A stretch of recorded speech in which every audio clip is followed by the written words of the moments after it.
Hello, in front of me I've got FC25. In this video I'll show you how to perform visual calibration. In the beginning, let's go to settings.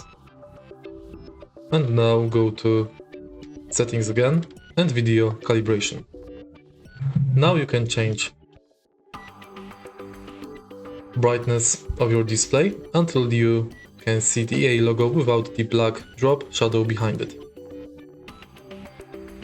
Then adjust the tint hue of your display so colors look white, yellow, cyan, green, magenta, red and blue. Then you can adjust size of the screen, HDR brightness and user interface brightness. If you find this video helpful, please leave like, comment and subscribe.